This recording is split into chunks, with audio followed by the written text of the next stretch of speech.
Hay historias que cuentan el fin del mundo con un rugido, con imágenes espectaculares de ciudades cayendo, cielos ardiendo y multitudes corriendo en todas direcciones. Pero hay otras que te lo susurran, que avanzan despacio, sin que apenas lo notes, hasta que ya es demasiado tarde. Y cuando quieres reaccionar descubres que no hay nada que puedas hacer.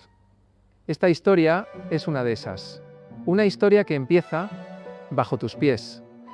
Y si después de escucharla vuelves a mirar a una hormiga con la misma tranquilidad de siempre, probablemente es porque no has prestado suficiente atención. No te vayas, porque lo que vas a oír a continuación podría hacer que veas la naturaleza como nunca antes la habías visto. Bienvenidos a El Ático de Velayud. Hoy hablamos de sucesos en la cuarta fase, Phase Cuarto, 1974, dirigida por el legendario Saul Bass, un hombre que ya era un mito del cine antes incluso de ponerse detrás de la cámara. Bass había revolucionado el arte de los títulos de crédito, creando secuencias para Hitchcock, Scorsese y Kubrick. Pero en esta ocasión no se conformó con diseñar una introducción. Creó una película entera. Una obra única que combina ciencia ficción, suspense y un mensaje inquietante sobre evolución, control y nuestra frágil posición en el planeta.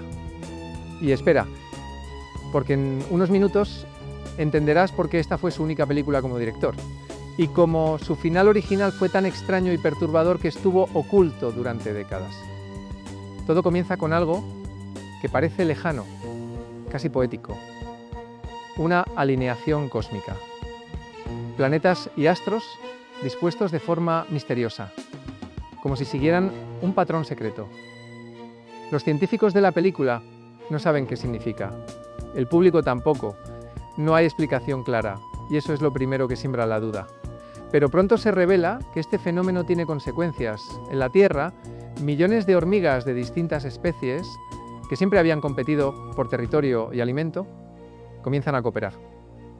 Lo impensable. La rivalidad desaparece, y en su lugar surge una unidad perfecta, coordinada, imparable. ¿Quién o qué ha desencadenado esto? Nadie lo sabe. Quédate, porque en breve verás hasta qué punto esta cooperación puede reescribir el equilibrio de todo el planeta. Aquí entran en escena los protagonistas. El doctor Ernest Hobbs, un biólogo decidido y algo arrogante, y James Lesko, un joven matemático capaz de ver patrones donde otros solo ven caos.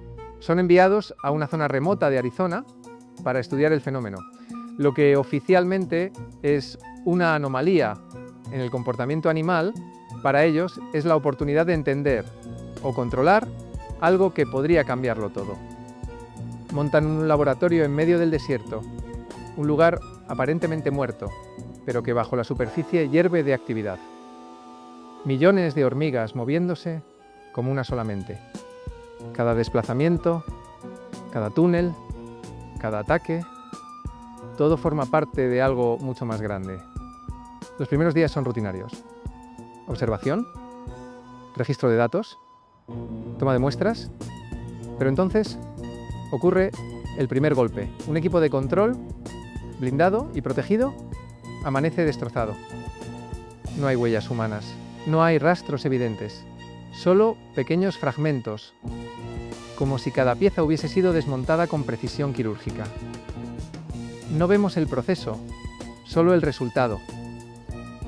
Y créeme, esa ausencia de explicación es más inquietante que cualquier imagen directa. No te vayas, porque lo que viene después deja claro que este no es un simple comportamiento animal. En las proximidades vive una familia en una granja aislada. Una mañana, el ataque es masivo. Las hormigas cubren el terreno como un manto vivo. Los animales caen primero, en cuestión de minutos. Después los padres. Solo una persona sobrevive, Kendra, la hija. Aterrada, en shock, es llevada al laboratorio. Lo que los científicos no saben es que al introducirla en su base, acaban de darle a las hormigas un nuevo objetivo. Durante días, las observaciones se intensifican. Y en una noche sin luna, Kendra desaparece. Ni rastro, ni una huella. Solo el silencio y la certeza de que ha cruzado al territorio de las hormigas. No te vayas, porque lo que ocurre con ella más adelante redefine por completo el sentido de esta historia. Mientras tanto, Saul Bass nos regala una de las experiencias visuales más extrañas de los 70. La macrofotografía, obra del entomólogo Ken Middleton, convierte a las hormigas en criaturas casi alienígenas. Vemos sus cuerpos brillantes, sus mandíbulas trabajando, su movimiento coordinado. Pero lo más inquietante no es su aspecto, sino lo que construyen.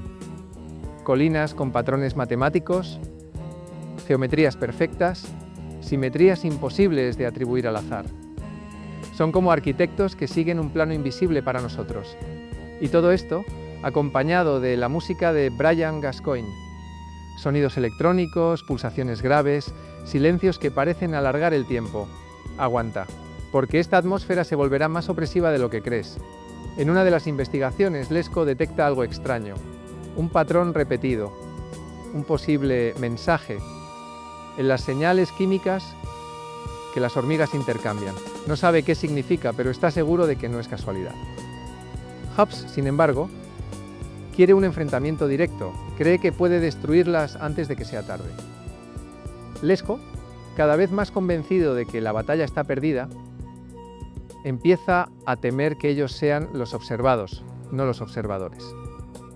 Las hormigas empiezan a cerrar el cerco, cortan el suministro eléctrico, bloquean el laboratorio, alteran la temperatura, y si crees que esto es grave, espera, porque lo que hacen a continuación demuestra que no solo son inteligentes, sino que saben manipular su entorno para doblegar a un enemigo mucho más grande.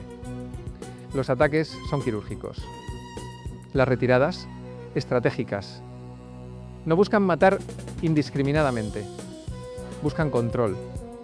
Y de repente, las cámaras muestran a Kendra, o a alguien que parece ella, en un lugar desconocido, envuelta en sombras. ¿Es prisionera? ¿Es una enviada? La película no lo aclara. Y esa falta de respuesta es la que te mantiene pegado hasta el final. Y llegamos al clímax. No hay una batalla épica, no hay un héroe triunfante, solo un descubrimiento. Las hormigas no quieren exterminar a la humanidad, quieren integrarla en un nuevo orden mundial donde ellas son la inteligencia dominante y nosotros un elemento más del sistema. Ni depredadores, ni presas, piezas. En ese instante, Lesko comprende el mensaje interceptado días antes. No escuchamos sus palabras, pero la expresión en su rostro lo dice todo. No es una amenaza, es un destino inevitable. Fase 4 no fue un éxito en taquilla, pero con el tiempo se convirtió en una obra de culto. Y aquí viene la revelación final. El final que vimos en cines no era el original. Saul Bass había rodado una secuencia psicodélica, casi onírica, que mostraba la transformación final de los protagonistas, un paso más allá, hacia un mundo completamente nuevo, regido por las hormigas. El estudio la recortó, temiendo que fuera demasiado rara para el público. Esa secuencia se perdió durante décadas y solo en 2012 se mostró parcialmente en el Festival de Sitges, confirmando que Bass había imaginado algo aún más inquietante de lo que creíamos. Y ahora dime, ¿crees que la naturaleza podría reorganizarse contra nosotros? ¿Qué podría, con un simple cambio, ponernos en el lugar que le corresponde a cualquier especie que ya no es necesaria? Si quieres seguir explorando películas que no solo cuentan una historia, sino que te cambian la forma de ver el mundo, quédate en el canal. Aquí, en el ático de Belayud, cada vídeo es otra puerta abierta a lo desconocido. Y si este te ha atrapado, no te pierdas el que te dejo aquí al lado, donde exploramos otra historia que, como esta, te hará mirar alrededor con una nueva desconfianza. Suscríbete, deja tu like y coméntame, porque aquí, cada vez que crees tener las respuestas, aparece otra pregunta.